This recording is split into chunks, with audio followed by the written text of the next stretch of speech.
Amon fait partie de ces esprits que l'on pense bien connaître, leur nom ayant été transmis par diverses traditions, y compris dans le culte chrétien par la formule rituelle « Amen ».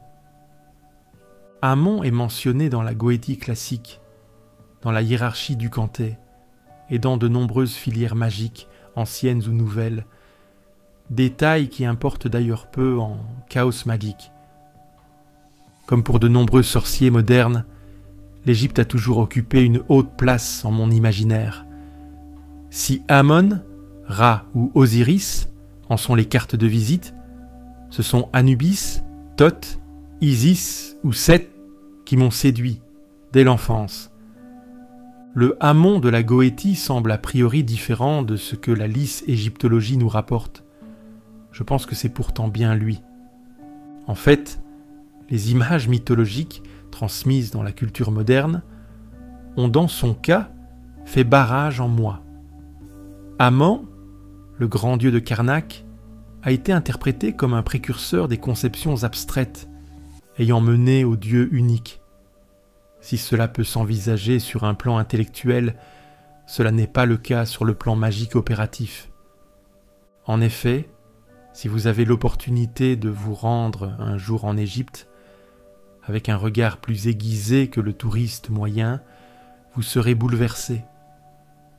Les photos ne peuvent transmettre complètement la grandeur de ces lieux, et encore moins l'influence cosmo-tellurique qui y vibre encore. Pour approcher l'Égypte magique, il faut cesser de voir en leurs temples des lieux de culte au sens moderne. Aucune religion n'y était célébrée, mais bien un perpétuel rituel magique captant les énergies spirituelles en de véritables centrales électriques. Les dieux en étaient les points focaux, les sigils vivants. La construction des cathédrales européennes a suivi les mêmes préceptes en dissimulant certains anciens dieux sous des traits acceptables pour les temps médiévaux. La rencontre d'Amon avec la Chaos Goetia a fait apparaître un visage insoupçonné, avec une puissance à laquelle je ne m'attendais pas. Pour être honnête, c'est lui qui est venu à moi. Cette fascination, qui tranchait avec le peu d'intérêt que je lui portais, m'a submergé. Ce premier contact est survenu lors de mes premières expériences. Une sensation de force monumentale, écrasante, sans être menaçante, m'a littéralement cloué en mon occultum. Cette vague énergétique qui accompagne Amon est peut-être en lien avec les égrégores antiques qui n'ont rien perdu de leur opérativité. J'ai ensuite intégré Amon en mon cercle rituel, lié au vent et à l'est, en mon paradigme. Et petit à petit, nous avons appris à faire plus ample connaissance. Assez vite, j'ai senti en lui la présence d'autres éléments. C'est également une entité liée au feu et à l'eau. De fil en aiguille, il a pris place au solstice d'été, comme divinité du feu à cette période, ce que Connolly mentionne en son approche de la goélie. Le Lemegéton, comme pour la plupart des esprits, ne lui rend pas les honneurs qui lui sont dus. Ses capacités et attributions semblent bien plus larges que présumées et a priori faciles d'accès. Vu la vague énergétique qu'il provoque en réponse au rituel, je ne le conseille pas pour une première tentative. Il est nécessaire d'être un minimum préparé aux énergies dites infernales afin d'apprendre à distiller en soi ces courants subtils sans perturbation en votre vie profane. Travailler la Chaos Goetia fera de vous-même un substrat alchimique forgé au feu sombre. Cela affecte vos corps subtils en profondeur. Certes, chaque magicien tisse un lien personnel avec chaque esprit et découvre des compétences tout aussi inédites pour chacun d'eux. Je souhaite tout de même transmettre quelques hypothèses de travail.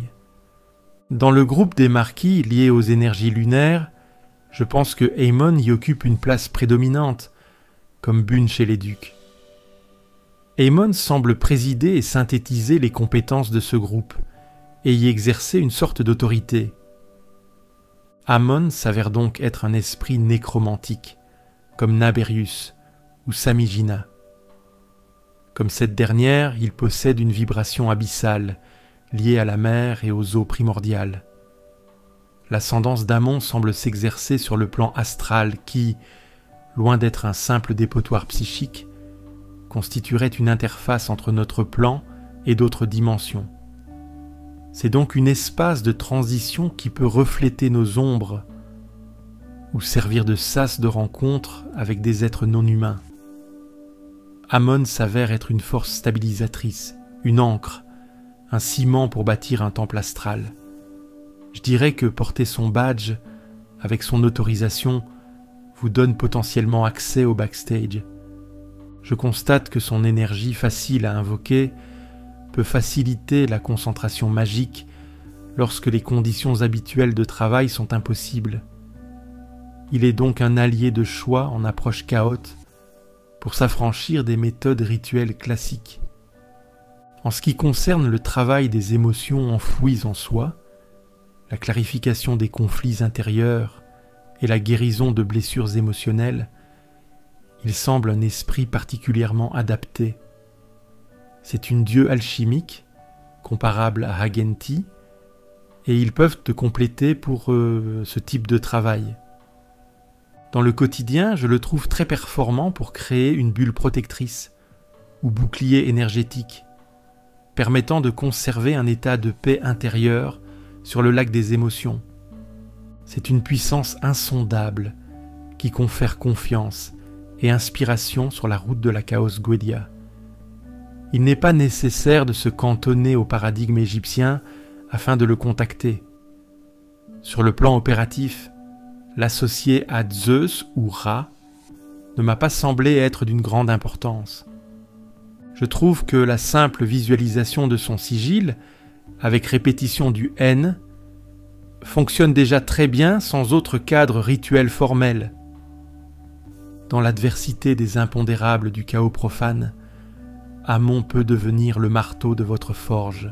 Merci pour ton écoute. Abonne-toi pour des vidéos régulières sur la Chaos Goetia, la sorcellerie de la main gauche et la résistance spirituelle.